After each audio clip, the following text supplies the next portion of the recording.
Now this plastic something needs to happen to this plastic to give it value. So I said, we need to beneficiate it. That's where we need to beneficiate it, because that's actually where plastic will get a value. Because now we have a market, the corporate. So if we beneficiate this plastic and sell it to the corporates, now we've completed a full chain. But just completing the full chain wasn't enough, because we have another problem, is that we need to know the traceability of plastics. So I thought, well, there's a solution. The traceability. If I can marry the collection and the sorting and the beneficiation and give it back to the corporates and make that whole system traceable through a blockchain. That's what Phiwe is.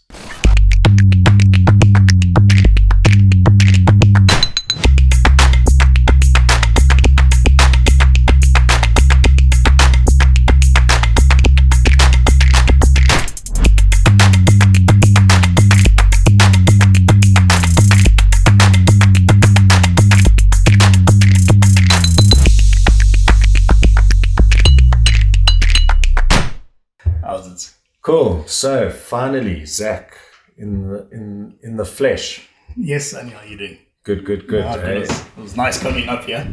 No, really amazing to finally have you on. We've been talking about this for a while, and the timing is perfect, because the first few dominoes are falling in our strategy, and it's time to for people to wake up. Oh, exactly. I mean, with what we're doing with Phiwe and the software FORUS and all of that, I think it's time for South Africans and people to start making money for themselves, to start rising up. And I mean, what better time than now? The governments are struggling under strain. People have lost jobs. Now's the time to start something and do something for yourself. You know, it's interesting you say that, because that's exactly, I feel like you march for political rights. Mm-hmm.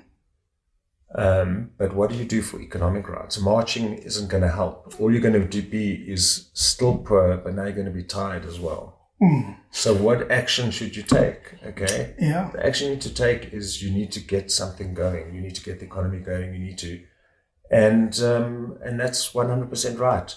Who are we waiting for? Mm-hmm. You know, the cavalry ain't coming, right? It's not going to be done by the government. It's not going to be done by the corporates. I mean, I for myself have used COVID as an opportunity. I said with anyone that I speak to, with COVID, you can either complain or make money. And I've decided, let me rise up and put things together for myself. Took time, educated myself. I was doing property. I've got a company, Basadi Solutions, that we've started up. I have a company, Convolution, we've started up. I've just been busy putting my time towards how am I going to benefit or make myself better within this economy, because all my income streams had stopped. Like literally when the shutdown happened, everything stopped. And I was wondering, I'm like, what am I going to do? Like, am I going to complain? And my staff were worried, like, what are they going to do? So I said, I need to make it not their problem, make it my problem. Paid all of my staff, made sure that my staff was good. And then I thought, how am I going to better this? And for me, it was turn to engineering, turn to what I know. And exactly, and I mean, if people in South Africa can start doing the same for themselves. There's so many exciting things that I want to get into. Yeah. So much to unpack. And I think interviewing you is going to be like a Quentin Tarantino movie. You know, we're going to move forward, backwards, start at the beginning. And, exactly, So maybe let's start with Phiwe. Yeah. Because I mentioned it on the last podcast. Maybe the history, and then we can talk about what it is. But what inspired you? What is it? Yeah, it's people out there. Let me tell people, because this was a very nice project, and it's one that hit home. I have an aunt and family that live in Chesterville, and me and my sister used to travel in and pick up my little one, who used to help me at the office putting all of this together. And we'd always see so much rubbish just lying around. And I'd ask, like, why is there so much rubbish around? And they're like, no, people don't come pick it up. And they were fighting about contracts and all of this. And I said, no, man, we can't have this. So I started looking at a solution, and I met up with the councillor there, Councillor Temple, and that guy, he loves his community and he wants things to happen. So I said, let's try put something together. And at the same time, they were actually launching a program, EPWP there, right, for them to collect rubbish as well. Mm-hmm. So I thought, geez, there's got to be a way that people can benefit from doing all of this. Let's clean up the streets. Can people make money off this and better the community?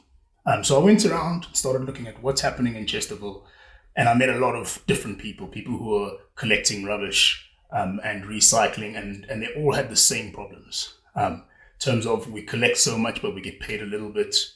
The inconsistency of pay, sometimes they get paid, sometimes they don't. The time periods, those, and the prices, they never understood why the prices, all of a sudden they got paid a little bit, other times they got paid a lot. And they were trying to collect, but they weren't getting momentum. They weren't getting anything happening. So I went around and also met some women who were like, yeah, it's difficult because we've got all of these bottles that we need to break and we don't have any tools. We break with bottles and they don't have like anything helping. They're covering their eyes or anything. So I thought, geez, these women are doing all of these things and putting their health at risk, and all to wait for someone to come pick up this bag that's worth really nothing. And they get paid this, and this is how they feed their families. Wow. So I was like, okay, we've got to make this better. There's got to be a solution. And I know that I couldn't start a company to get going because every time companies go in, there's some politics and always pickiness. And I said, no. Well, the locals, I need to speak to the locals and say, well, what's happening there? What do you guys say? And I went around and I started speaking to people. And the comments that I got, they bothered me quite a bit because people were saying things like, we're getting used to living with the smell. And that shocked me because I don't believe anyone should be used to living with the smell. Comments like, the flies can be part of lunch. And that bothers me, that why are we letting people live in these conditions? I understand. And I thought, okay, let's try and make this all better. And so I thought of the place that hit home in terms of the person that brought me up, and that was my mother, Phiwe. And I thought, let me give something that answers the question, that gives people the nurture that she gave me, and then helps them at the same time. So I said, let me do this through where the crisis is, through the waste on the floor, plastics. Plastics is a crisis. They want to clean up plastics, get plastics out the ocean, get plastics out the waste streams. Informal settlements have lots of plastic because it's a part of life. We need plastics. Right. It's not going to go anywhere. But what we can do is now start collecting it, start getting it out the streams, start getting it out the streets.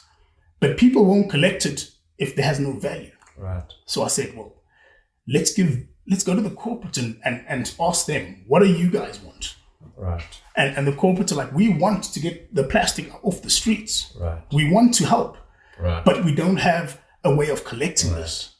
And then I thought, the corporates want to decrease the waste. And their problem is they don't have enough people collecting this. So I said, well, I can't start a company that starts collecting all of this plastic. Why don't we got people who are sitting at home doing nothing. Well, if I ask these people, collect plastics and I'll pay you, and the corporates will buy this plastic because the corporates want to recycle plastic. And then I said to the corporates, well, if I can get people to collect this plastic and empower them, because I don't need the money, they do. They need to rise up and start doing it for themselves. I said, if I get these people to start collecting and get this plastic, will you buy it? And the corporates say yes. So I said, well, here's another problem. Now this plastic something needs to happen to this plastic to give it value. So I said, we need to beneficiate it. That's where we need to beneficiate it, because that's actually where plastic will get a value. Because now we have a market, the corporate. So if we beneficiate this plastic and sell it to the corporates, now we've completed a full chain. But just completing the full chain wasn't enough, because we have another problem, is that we need to know the traceability of plastics. So I thought, well, there's a solution. The traceability. If I can marry the collection and the sorting and the beneficiation and give it back to the corporates and make that whole system traceable through a blockchain. That's what Phiwe is. And it's the gift of sustainability, because all of that is traceable. I give it to the communities. The communities clean up their areas, and they benefit in the environment, and everyone just benefits from this. The corporates get their problem solved in terms of we don't have collection, we don't have traceability, and that's what Phiwe is, the gift. That's awesome. Cut. I want to do that again one more time, but this time I want you to put some emotion in it. Okay.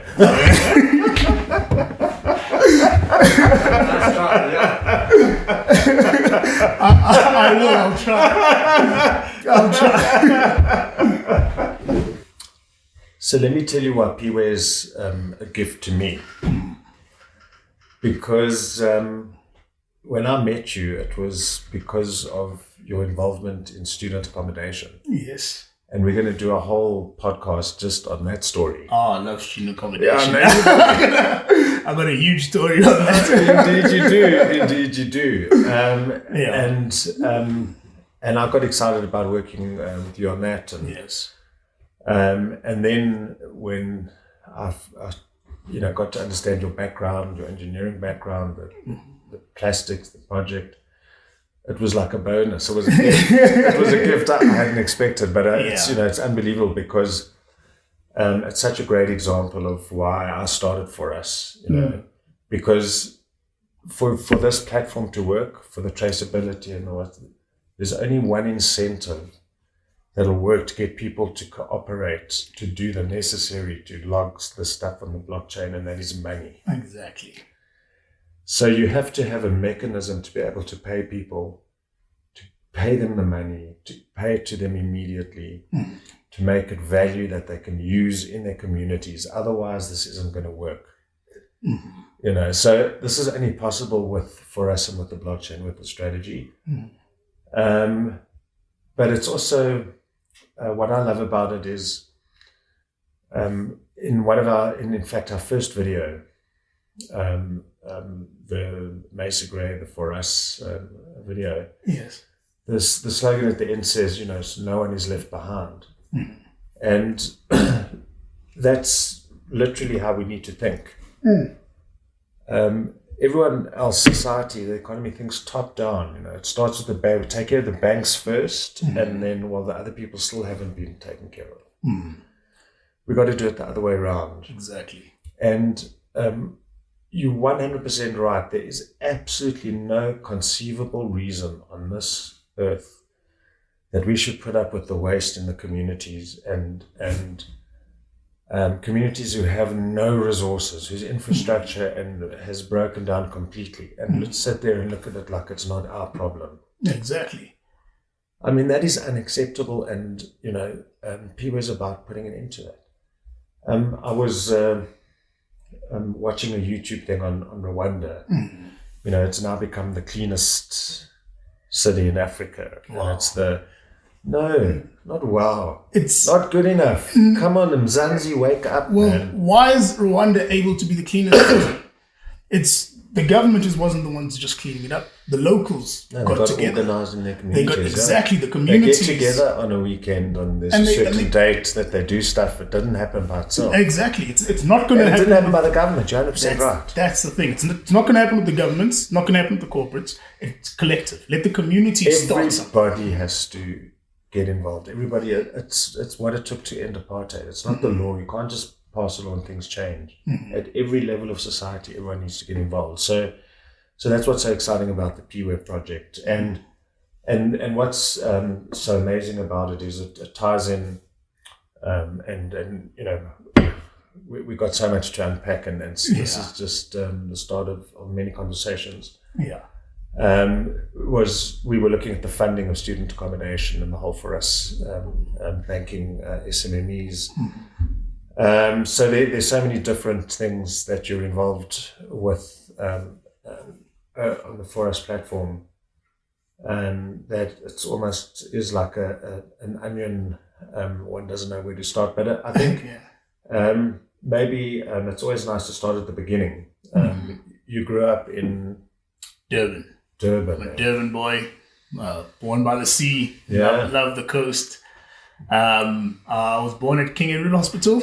Okay. As my mother would describe, she said there used to be these big cats that roamed around, and she used to protect me from these big cats. I think a whole lot has changed since I was born there. And I grew up in Mlazi.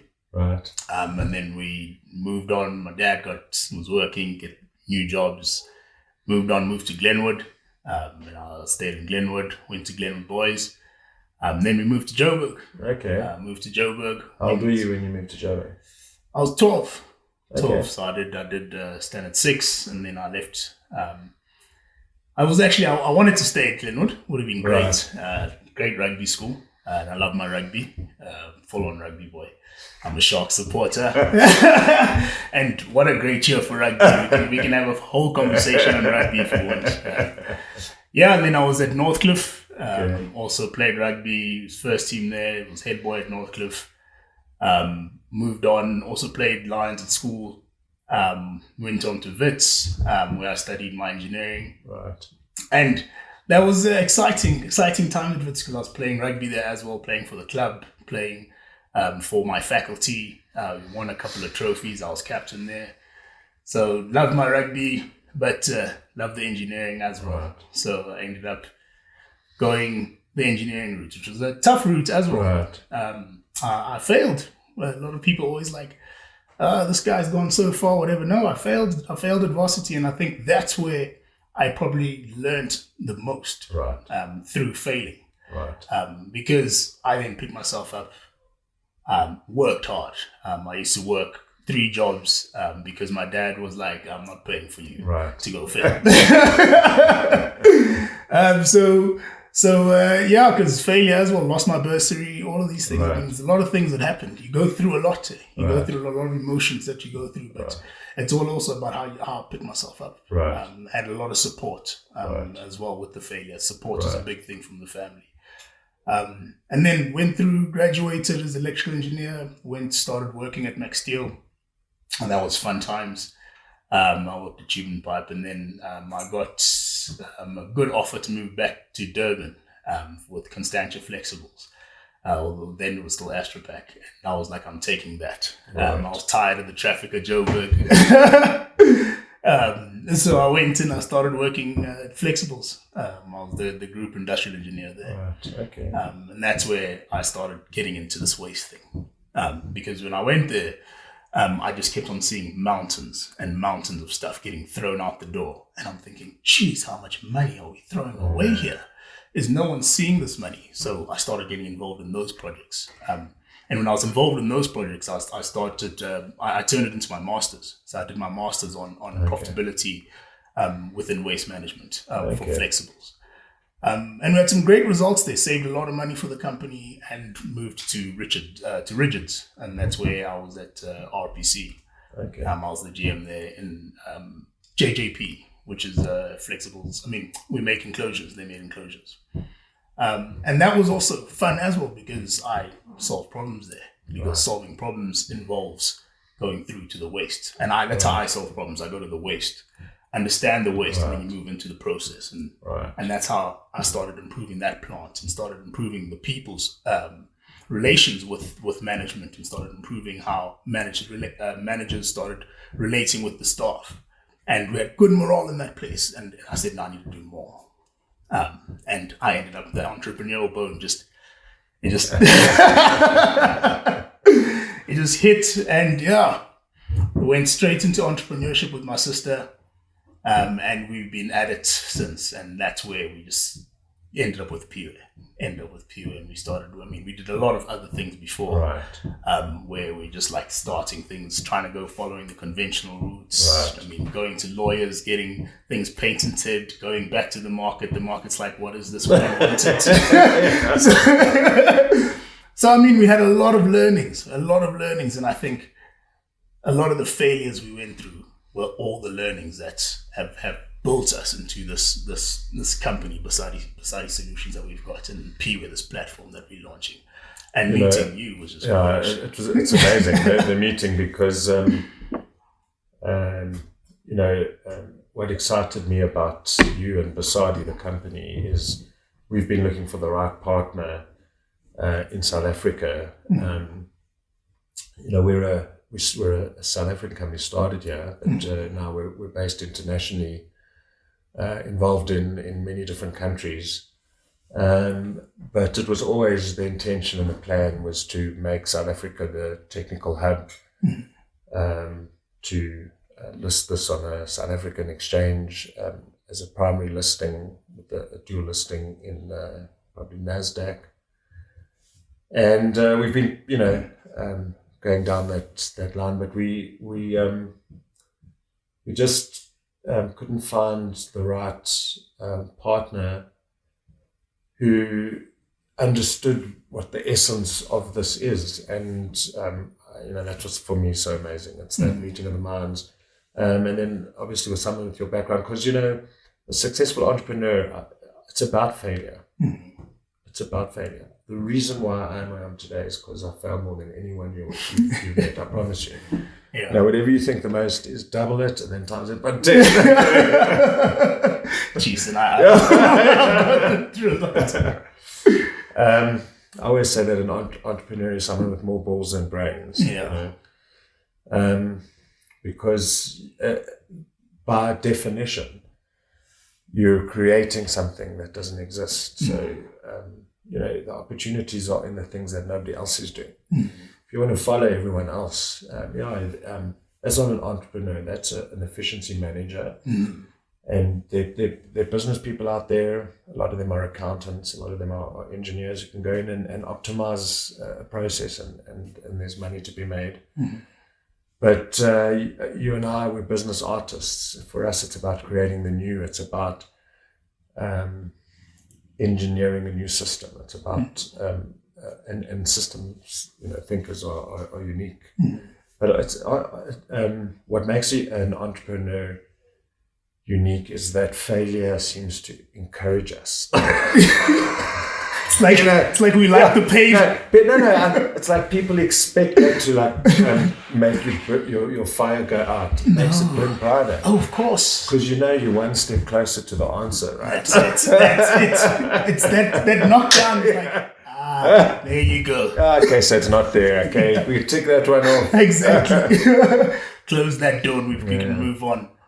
And I think that that's also why this COVID, you said, you turned it into an opportunity, and said, because that's the key to life in my view. But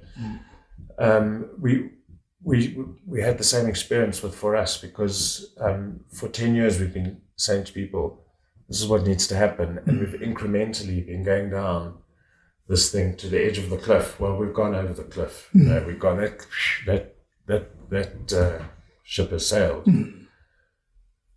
We're headed to the bottom of the ravine, and we need to start thinking about how the hell we're going to get back up. So people who wouldn't talk to us before are talking to us, and what seemed too risky before, and without being emotional or judgmental about it, the market's changed. So people have to take risks, because clearly one can't continue the way things have been going. So this association is going to give us, in my view, the opportunity to combine our forces, combine our thinking, and to have someone with your entrepreneurial ability, your engineering background, your problem-solving skills. Problem solving. That's and with your brains and my looks, we're gonna do big things. We can do one. That's perfect.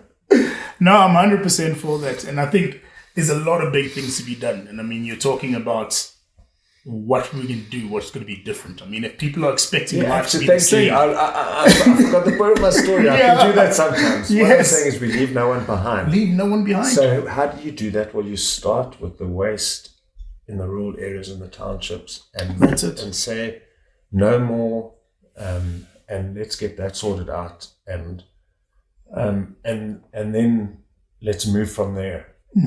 Let's tackle the next level. There's so much, and then education, and then there's the whole technical platform, and there's so many exciting things. So exactly. But I think that I need to take a coffee break. I'm so excited about the next segment. No, of course. I think we can cut off with, if people are expecting life to be the same after COVID, right, they're mistaken. Indeed. We have to get to the new normal now. And that's what for us, and that's what Phiwe is bringing. Yes. It's the new normal. Everyone And we can is define involved. our new normal. Exactly. And we leave no one behind, because if we're taking from the bottom, all you need with Phiwe is your hands. Awesome. Maybe some feet. And we can lift the base from being 0 to what the minimum wage actually is. So everyone on the streets can at least be at that level. Absolutely. And then from there on, they can just grow. Exactly. Now we leave no one behind. Let's get some coffee.